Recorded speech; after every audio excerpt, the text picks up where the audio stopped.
Bem-vindos a mais uma edição de Blues Bliss, o seu programa de debates de World of Warcraft.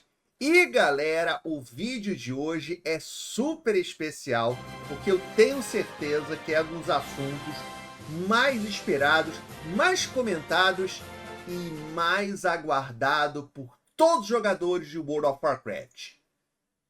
A chegada do sistema de housing de casa para dentro do jogo. E alguns influenciadores tiveram a chance de testar o housing e, a princípio, eles gostaram pra caramba. Mas, Codex, o que eles trouxeram de novidade? Ô, Codex, eu posso testar esse sistema de housing? Hoje, vamos dar uma olhada no novo sistema de housing do jogo.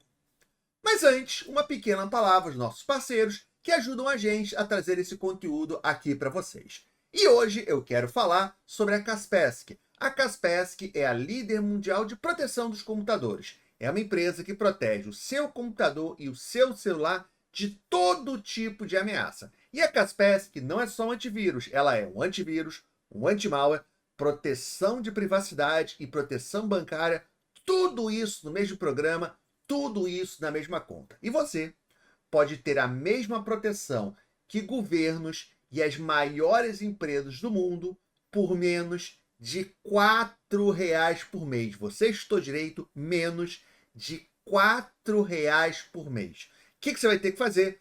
Aqui embaixo vai ter um link, você vai clicar no link e vai usar o cupom LORDMONS. Só isso, galera. Importante, o desconto é no link e no cupom. Então não esqueça, clica no link e usa o cupom LORDMOS.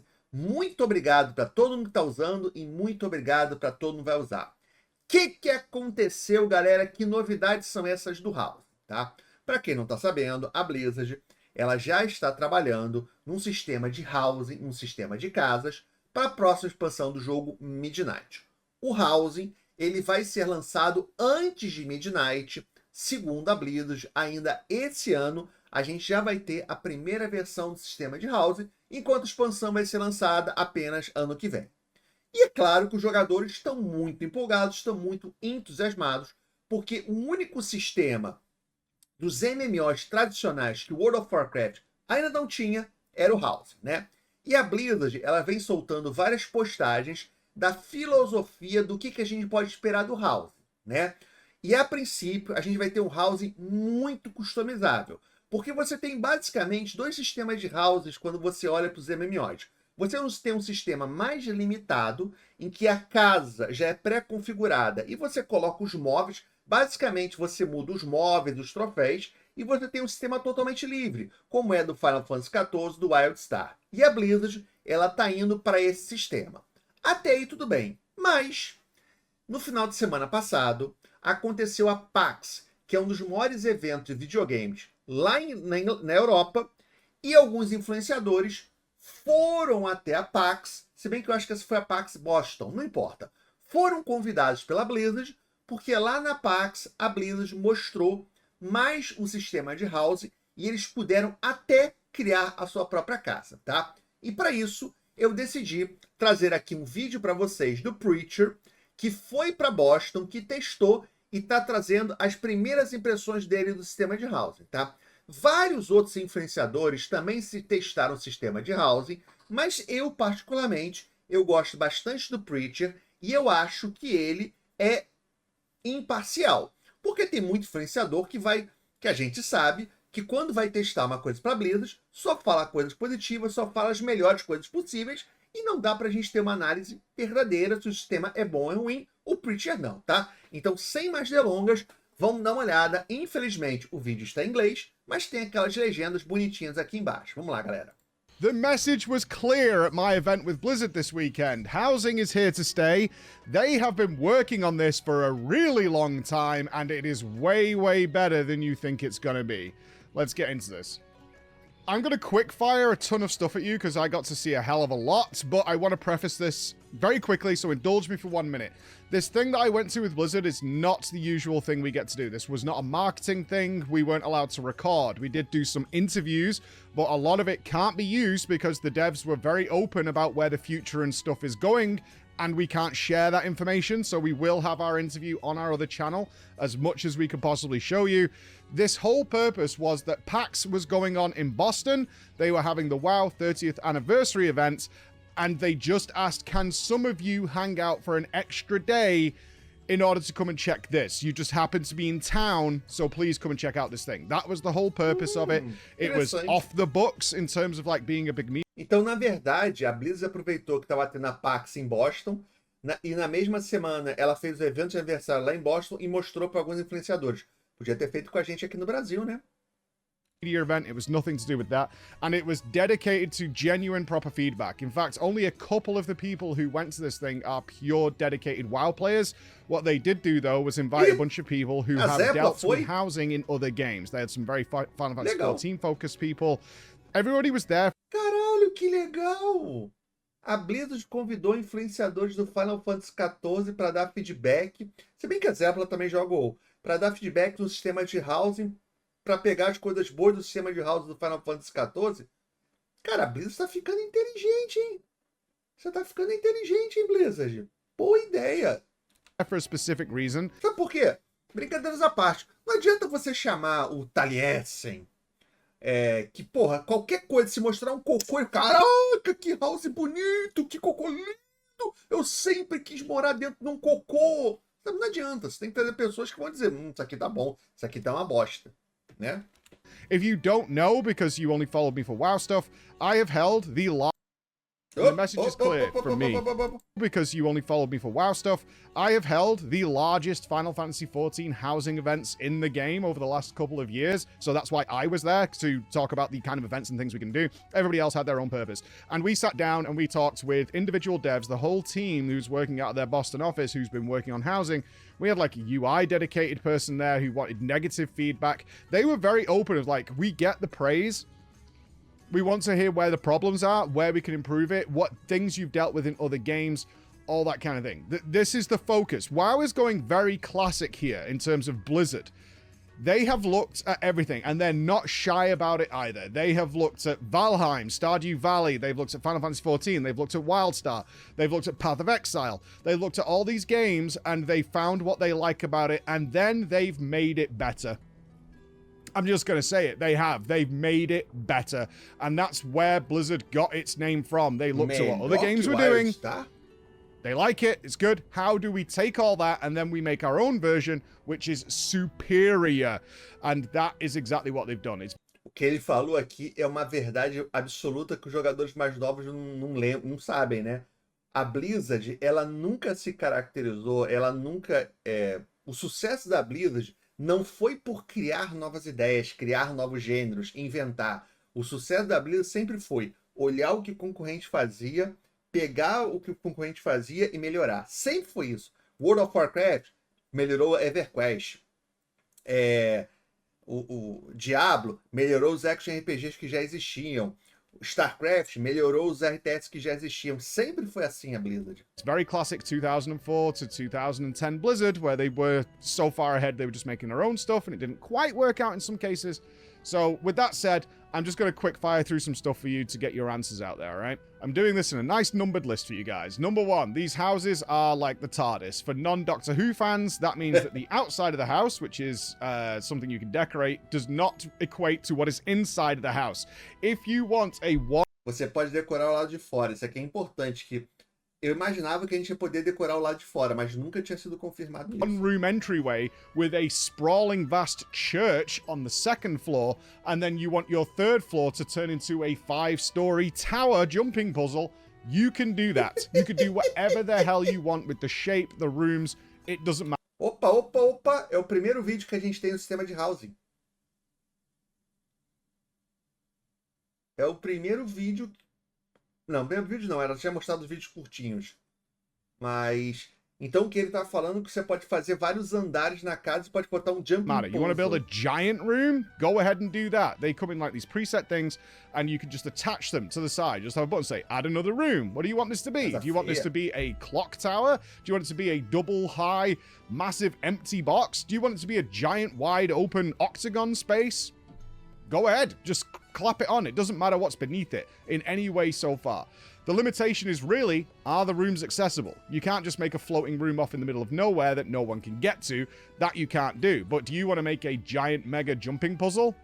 Sure. Do you want to make a giant maze? Sure. Do you want to make hidden rooms with secret doorways and passages? Yep, you can totally do that. The whole focus is freedom. Number 2. Do you want random blocks and things just floating in midair? Do you want a 200% scaled candlestick that shoots through the ceiling and looks like it's stabbing you in the face? Yep, go ahead and do that. While we were talking to Jay Huang, who's been the art and prop guy for Blizzard for like over 15 years. He was literally doing demonstrations for us, and he was like, I designed that table in like Mists of Pandaria that's here now. He was saying that they did a ton of research. In particular, Valheim came up again, and they have a gravity system. And it became very apparent, is like, why are we bothering with gravity? Let's just not do that. It's not fun. Players always find ways and means of trying to glitch things to get them in the right place. So let's just do away with that and have them put things wherever they want. If the player just wants random stuff because they're creating a magical Karazhan-themed place, let them do it. It's fine. It doesn't matter whatsoever. Just let them go and do it. If you want to just... the limitation on this, you want to push things through a wall? Go ahead. It's not a problem. Do you want to bury this? Do you want this to just be enormous and an inconvenience for you? Yeah, go ahead and do that. You can literally just put stuff in free-floating space wherever the hell you feel like it. Number 3, creativity is everything, okay? All the new items that are coming into WoW are designed with housing in mind, especially the dyeable ones, okay? Because if you haven't seen already, you can dye and change the color of some of the items. Not all, it's the new ones. And that is going to be the focus going forward, which we had confirmed with new assets coming into WoW. So they've got 2 problems they're dealing with. 1, a lot of the old items literally don't have like a bottom or a side on some of them because they were never going to be seen by the player. So why would you bother putting a bottom into it, right? So some tankards and carpets and things like that just don't have an underneath. They were never going to be seen. So they are retroactively going back and adding stuff to that over time. And they pointed out that we get basically a push every other day of brand new items that are being added to the library that have been fixed by the art team. New items, though, are all being designed with this in mind. That means that there's a new layer every time there's a big patch coming for World of Warcraft forevermore. This isn't going away. That means that if the next patch, based on the cutscene, and I'm not spoiling anything here, the cutscene is ethereal themed, you're going to get not only a new zone, awesome, new raid, awesome, but you're also going to get a bunch of new housing stuff because the assets for the new zone or whatever, if you think about how dense the Undermine is, are going to be joining the housing system as well, right? So you're going to get that new layer forevermore, as long as, you know... Cara, é bem inteligente. Então eles já estão preparando todo o conteúdo daqui pra frente para ser usado em housing. If this works, which it should, there's just going to add, oh, cool, we're getting a new Murloc-themed or Troll-themed place. That also means we're getting a whole bunch of new housing things to come along with it, right? So that then means the next issue. Number 4. How many items can you have? For those of you who've definitely played Final Fantasy XIV, you will have probably come up against the item cap in a house very regularly. You can have a very limited amount of items, which means if you make a very dense room that's full of micro details and really tiny little things to give it that really nice depth and wonderful flavor you want to go for, the likelihood is you'll hit the item cap and you'll have to block off the rest of the house because that will have to be empty. You literally cannot put more items into the house. That is not going to be a thing from what we can see in World of Warcraft at all. The item cap we got in the build we played with, which is not like the release candidate or anything, was 10,000 items.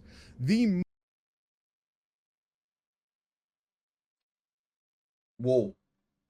Eu não sabia, mas tem uma limitação de quantos itens você pode colocar na casa no Final Fantasy XIV 400. No WoW você vai poder botar 10 vezes... Não. 20 vezes mais. Most dense buildings and rooms and houses, they... Peraí. Eu acho que é o primeiro vídeo que a gente vê lá de fora do housing.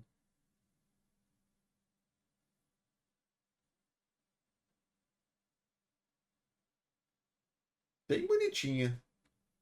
Bonitinha. Não é a house que eu teria, né? Muito humana.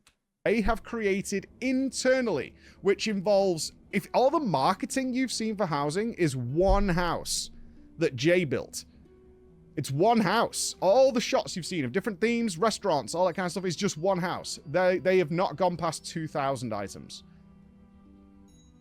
You can be immense. Absolutely immense. This should... O que ele tá falando aqui, essa casa que ele tá mostrando, todos os vídeos que a gente viu até agora da House foi de uma casa que um cara fez.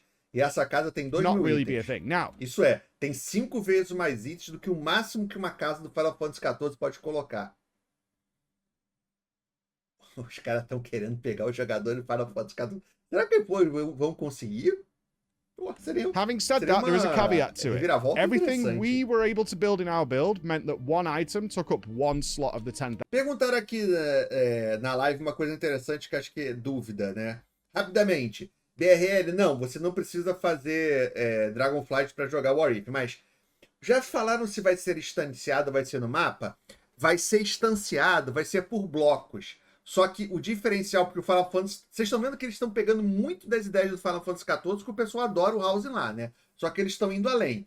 Vai ser mais ou menos como é do Final Fantasy XIV, instanciado, vão ter blocos. Só que o diferencial é que você vai poder criar um bloco para guilda, para os amigos. Então a gente pode criar um bloco só da gente, pode criar um bloco só dos amigos. Você pode criar o seu próprio bloco. 1,000, right? That's not probably going to be the case in the live version because not everything is made equal.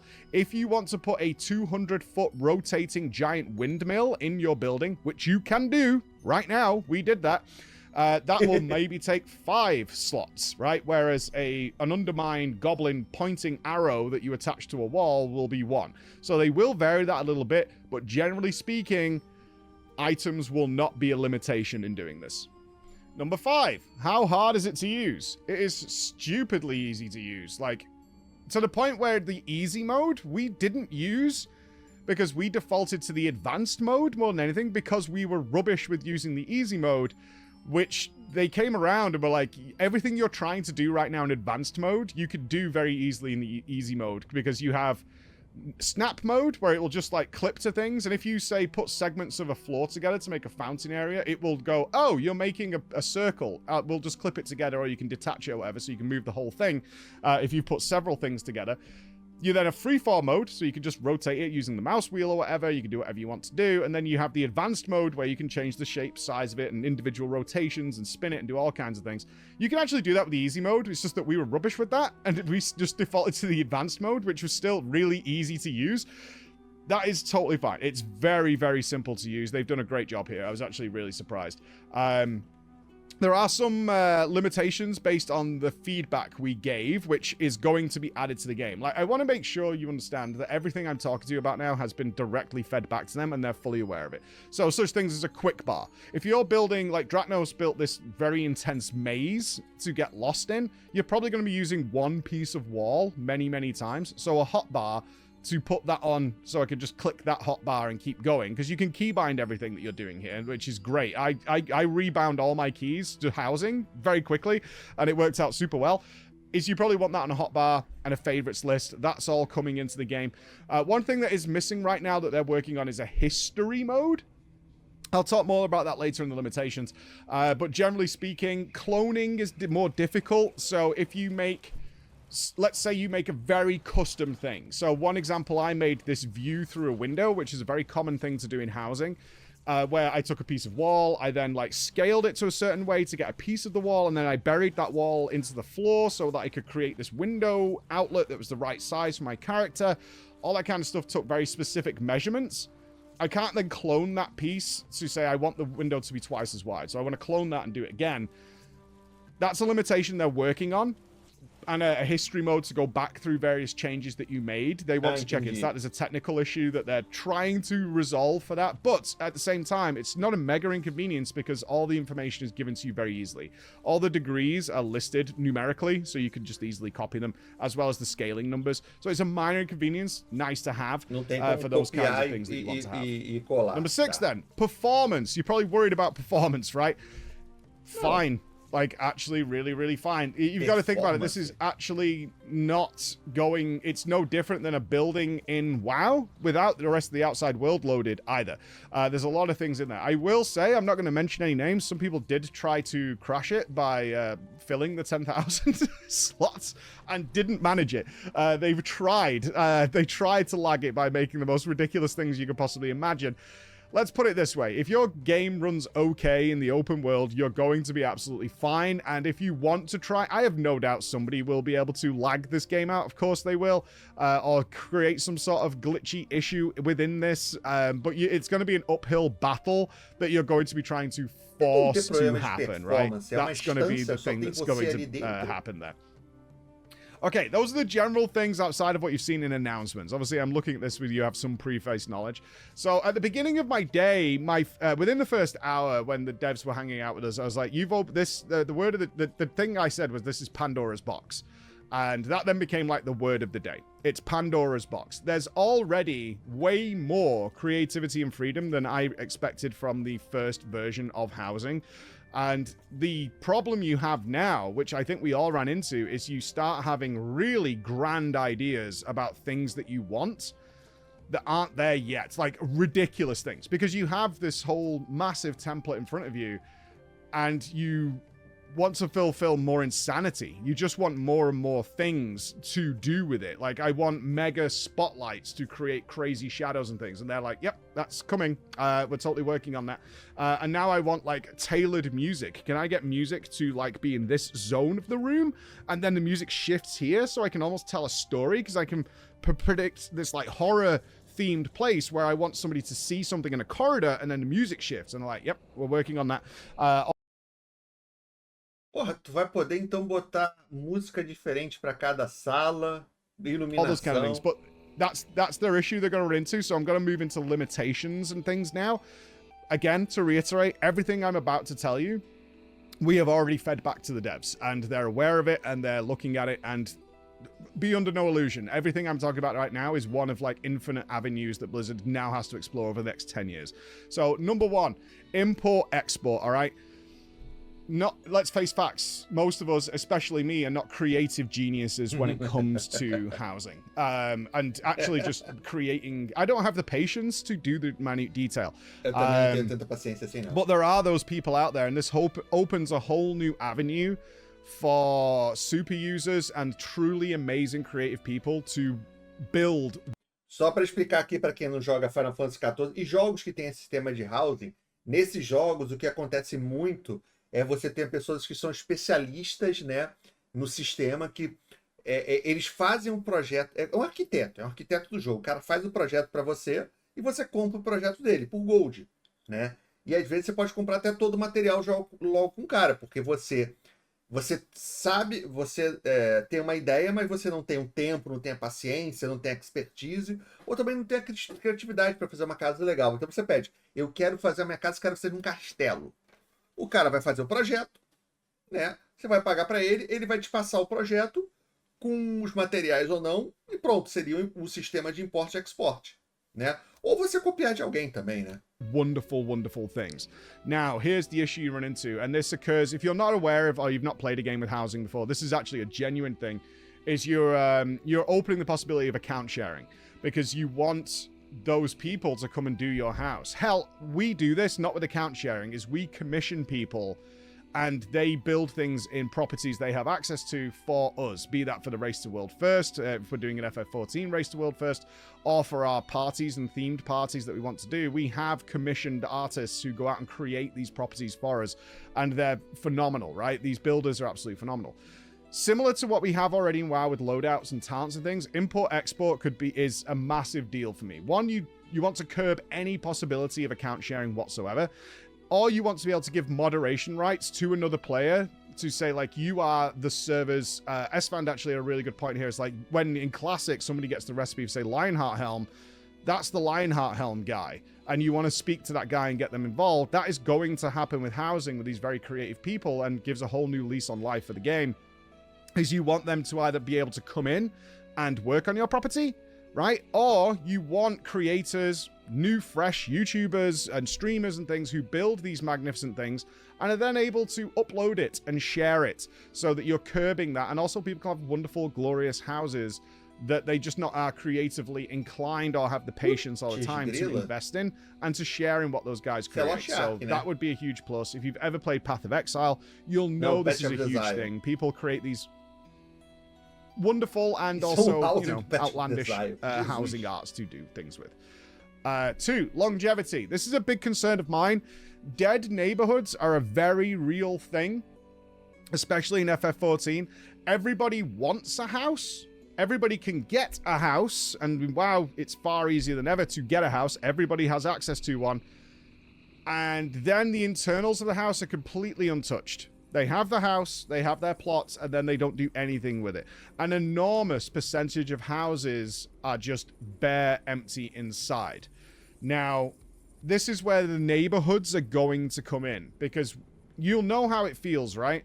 You will be very excited week 1 to come into it, and then you're like, okay, I'm gonna leave it alone now, right? You don't want that to happen. So neighborhoods are something they weren't able to publicly, I'm dancing around it here, tell us much about. It's what I'll say, because they're not ready to give detail on that. However, we were with the neighborhood lead, Toby, who was, I'll say this for the public viewing, nudges in the direction that they're going with this. So they were very clear. We do not want housing to be something that's like bolted onto the game, and that's a separate feature of the game. So you have World of Warcraft, and then you have WoW housing. It's kind of got this distinct line between it. And that's where neighborhoods will come in. They're giving you like low 50s. So they weren't specific. It's like 50 to 55, depending. Housing slots, which should be more than large enough for a good active guild. Obviously, if you're in a crazy cesspool guild with like hundreds and hundreds of just nameless people in there, that's not quite big enough. Have multiple neighborhoods. But for, you know, the vast majority of active interactive guilds, that will be fine. But the... Tá, então quer dizer que os quarteirões vão ter entre 50 e 55 casas. Beleza. We're going to be holding events there, seasonal events and things like that will be happening. Outside construction will be going on, and hopefully the activity to create events will be a big deal in order to incentivize you actually going back there. So this isn't, say, Siren Isle. I go, I get my ring, and I just leave, and I never go back there again unless I want some pets or something like that. That's not what they're going for here, because that is a real issue in other games where housing is a separate game. 14 would be an example of that. And if you're not into it, you just never see it again. I have a house because I got the achievement. You have a house, right? Number 3. So return. Number 3 then would be return visits. Coming back to this. If you go and try and do what you can, they're going to have a progression system, right? So let's say week 1, this is another big concern of mine that I made them aware of, and they're working to make sure this doesn't happen, is that they will have some sort of progression system, right? I got to play, as the rest of us did, with basically a fully unlocked housing system. However, if this system comes in, and week 1 I am that super hype guy, and I've got all these ideas, I go to my house, and I obviously, depending on what your past history with the game is, it's going to unlock a bunch of stuff for you immediately. If you've got achievements and things, it'll go, oh, you already did this. So it's just unlocked for you. But you will have limitations. So you want to build this crazy jumping puzzle that's going to be like 6 stories high. It's going to have a connecting bridge across the middle that connects to something else. And you've got this huge idea. However, you go week 1 and you're kind of limited to floor 2 and maybe like 4 rooms.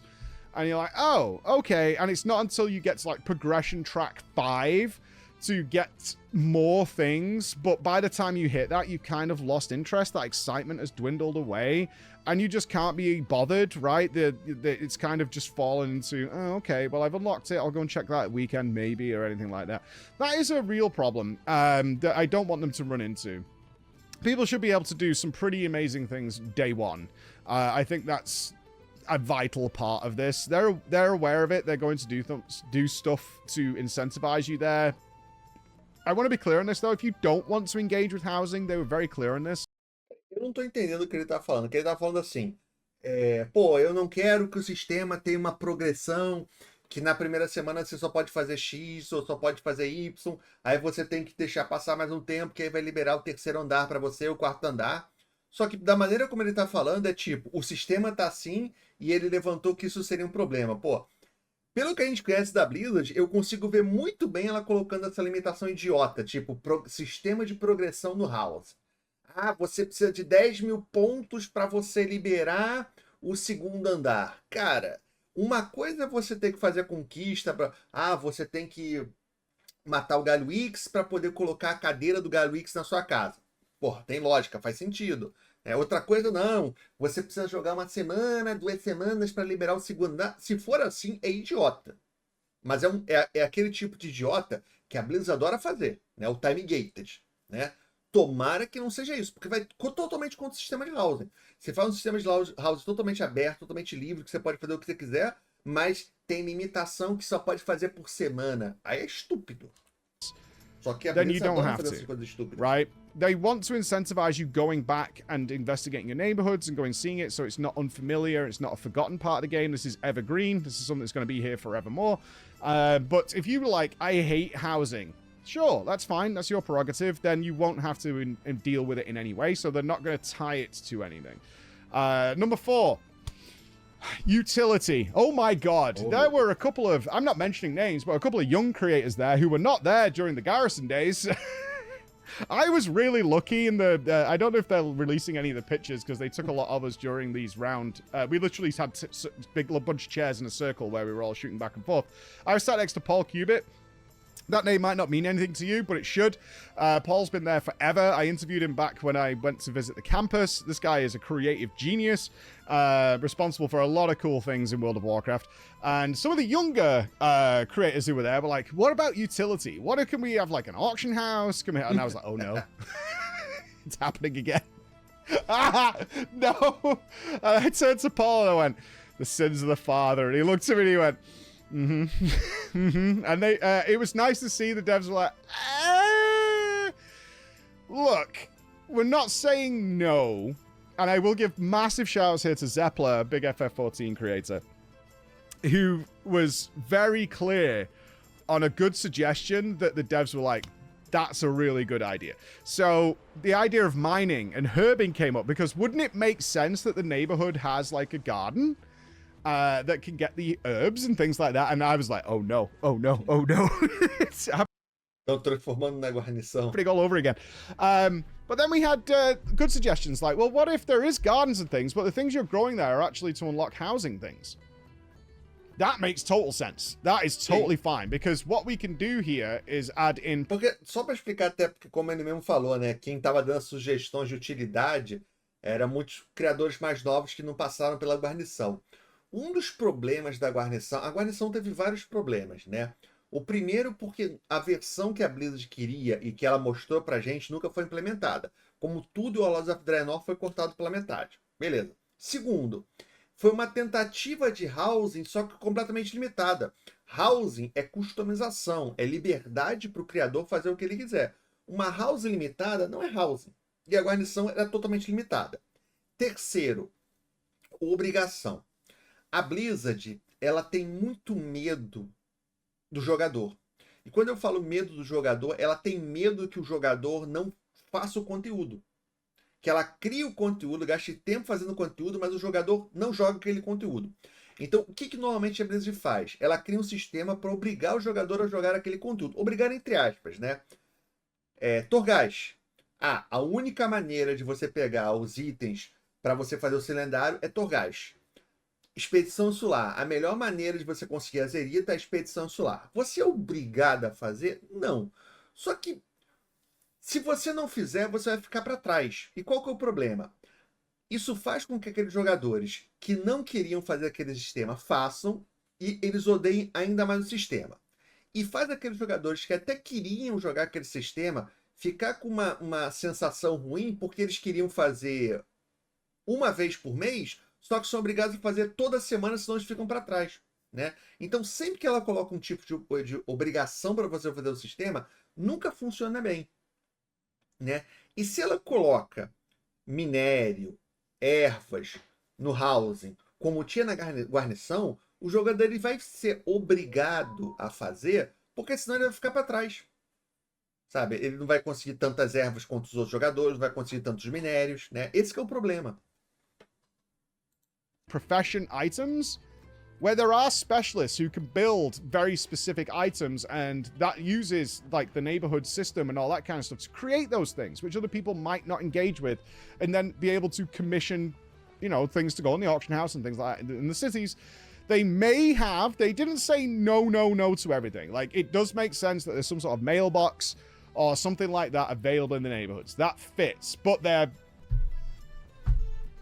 very wary of adding utility in any form to this that actually is like progression utility to the outside game. Because if you weren't there during WOD and you're not sure why my heart skips a beat whenever this comes up, garrisons had utility and function in them. They had a mine, they had a herb garden. It meant there was no reason to go out into the world at all, because you could daily collect everything you would ever need for your flasks, potions, your self-fulfilling prophecy. And when you had alts, you could cover every profession in the game without ever leaving your base.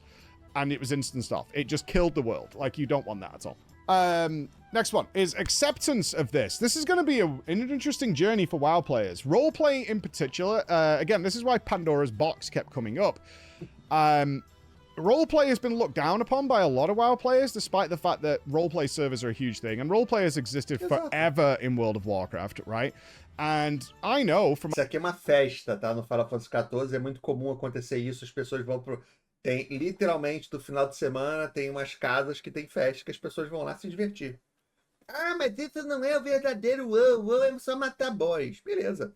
Não precisa na festa. Assim como a pessoa não precisa fazer raid. My experience where housing is already a thing is this opens the doors to infinite possibilities of what's going to be happening within the game that they need to be aware of. Some of it was a bit extreme, that they were like, really? And like, yeah, like traveling casinos, right? Gambling is a big no-no in World of Warcraft, but you're going to have traveling casinos because players figured out a long time ago how to have active gambling within the game, especially with trustworthy organizations, which are now going to be a thing in World of Warcraft. You're going to know the proper Gallywix Casino Discord, and these guys will turn up and they will provide bars and they will provide various different gambling games that can be played without any of the utility of the game itself between players. They can play blackjack together and all this kind of stuff with /roll, and all these kind of things have been done before. You're going to have that. You're going to have strip clubs, right? You think Goldshire is bad, and some people go, strip clubs. Like, dude, this is already in the game in a long way. Check out Drama Time on a Friday. This already exists in a huge way, and now you're going to have organized ones. Aqui a gente está entrando em alguns temas que muito jogador do WoW não sabe, mas existe clubes de strip, existe cassinos, como ele mesmo está falando. Existem... tudo isso já existe no World of Warcraft, né? E aí com housing... eles vão poder pegar isso e colocar dentro do housing do jogo, sabe? E pra mim não vejo problema nenhum. Like genuinely organized ones with proper parties and things going on. That is absolutely going to happen. But on the less degenerate side, you're going to have things like the DJ population, which you guys probably don't even know about. There is a huge amount of live venue DJs that are extraordinary, right? I think of names like Miu Fei, DJ Cyborg, all these people who have regularly DJ'd parties in FF and spin off like remixes of the soundtracks and things like that to the game in a wonderful way and help host parties. These are now going to be an active thing in World of Warcraft because they'll have venues to go to. E galera, antes, só para entrar um pouco nesse tema aqui do roleplay da comunidade, né? Porque eu tenho certeza que vai ter muita gente que vai ver esse vídeo, tá vendo essa live, que deve estar pensando assim, cara, mas o WoW não é isso, o WoW não é isso. Sim, o WoW não é isso agora, né? Porque ao longo do tempo, o WoW perdeu totalmente esse lado da comunidade, né? E isso não foi bom para o jogo. Se você só joga World of Warcraft pela raid, pela mítica mais, pelo PvP, seu jogo vai continuar, não vai mudar nada. Mas todo esse outro aspecto, que foi muito importante, talvez o mais importante para a explosão do World of Warcraft e a comunidade, se perdeu completamente. O que ele está falando são alguns exemplos de coisas que podem acontecer com o sistema de house. Você trazer de volta essa comunidade. Eu já até contei aqui que quando eu comecei a jogar, eu jogava num servidor americano, Storm Rage.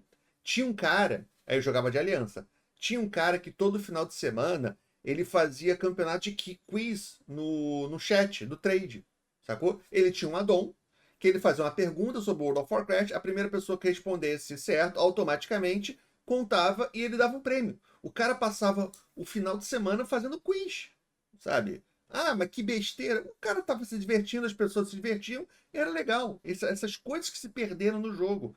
E o House ajuda a trazer de volta. Se não é o que você quer, tranquilo, não vai mudar nada o seu jogo. Seu jogo vai continuar a mesma coisa. Só que você vai abrir uma possibilidade muito maior para a comunidade. Para o que é um MMORPG. And people will be able to attend. Jogo de lobby. This is something I'm super excited for because I was skeptical, like many of you are, as to how this actually plays out. Because you always think it's cringe and people just ERPing all over the place, but like that's not the case at all. And I know you don't believe me, but when you visit these things, and I encourage you to do, you'll be like, oh, that's not what this is. This is actually something really different, and a lot of people having fun, and more importantly, player-made events. This is the evergreen content that you want in your MMO because this opens the door for the social elements that World of Warcraft specifically has lacked for a really long time, with phasing and innocuous names and people being changed from their name to rogue or mage or whatever. The resistance is going to be there for this, but ultimately, if it's handled well and it's encouraged and Blizzard supports these kinds of events and publicizes major ones, then this is going to be an immense addition to the game. There's so much more that I want to talk about with you guys, but I want to keep it as short as possible. So we'll have the full interview over on our second channel, like I mentioned earlier. But the idea of IP crossover for different themes, right? Can we get StarCraft themed stuff? What if I kill Lilith on hardcore in D4? Can I then have a Lilith trophy? Maneiro. I will say, like NPCs working in the houses, right? This is a big thing that I can play dress up with. People love doing that kind of stuff. My warband alts hanging out. They already have shown your pets and stuff will be available. All these kind of things. And the message is clear from me. If this is version 1 that I got to test of the housing, they've way exceeded expectations by a long, long way.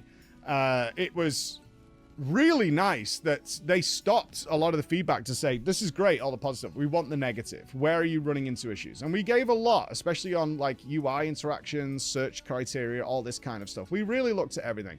Basically, if you can think of it, they've thought about it and are working on it. But they're working on Pandora's box. Every single person who plays with housing is going to want something else. And that's going to be coming.